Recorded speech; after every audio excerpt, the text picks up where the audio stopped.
السلام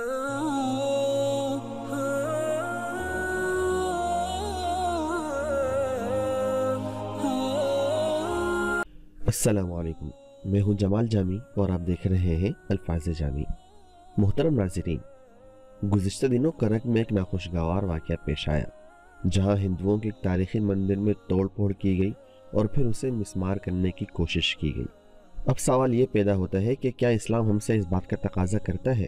کہ ہم اسلامی مملکتوں میں بسنے والے غیر مسلموں کی عبادت گاہوں کو مسمار کریں یا ان کے عبادت خانوں کو کسی بھی طرح کا نقصان پہنچائیں؟ اس سوال کا جواب ہم آج کی ویڈیو میں جانیں گے۔ معزز سامعین، شریعت مطہرہ نے جس طرح سے مسلمانوں کے حقوق بیان کیے ہیں اور ان کی جان و مال، عزت و آبرو کی حفاظت کا پابند کیا ہے، بالکل اسی طرح سے غیر مسلموں کے حقوق بھی بیان کیے ہیں۔ خاص طور پر ان غیر مسلموں کے حقوق کی حفاظت کا مسلمانوں کو پابند کیا ہے جو مسلم ممالک میں بستے ہوں اور مسلم حکومتوں کے ماتحت رہتے ہوں۔ حاکم وقت پر لازم ہے کہ جس طرح سے مسلمانوں کو جان، مال، عزت و آبرو کا تحفظ فراہم کیا جائے، اسی طرح سے غیر مسلم اقلیتوں کو جان، مال، عزت و آبرو کا تحفظ دیا جائے، اور ساتھ ہی اسلام نے انہیں مذہبی آزادی بھی دی ہے، یہاں تک کہ ان کے مذہبی تہواروں میں دخل اندازی سے بھی منع کیا گیا ہے اور ان کی عبادت گاہوں کو نقصان پہنچانے کی اجازت نہیں دی گئی۔ ایک مسلمان ریاست میں غیر مسلم اقلیتوں کو اس بات کا پورا تحفظ حاصل ہوتا ہے کہ ان کی عبادت، مذہبی سرگرمیوں اور عبادت گاہوں سے کوئی تعرض نہیں کیا جائے گا۔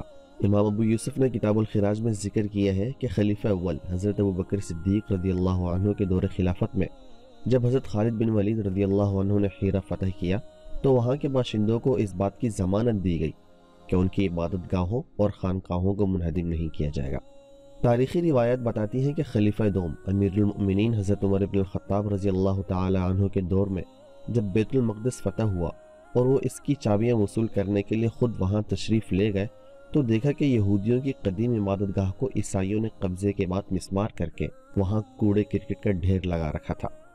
جس کا سبب ان کی یہودیوں سے نفرت تھی۔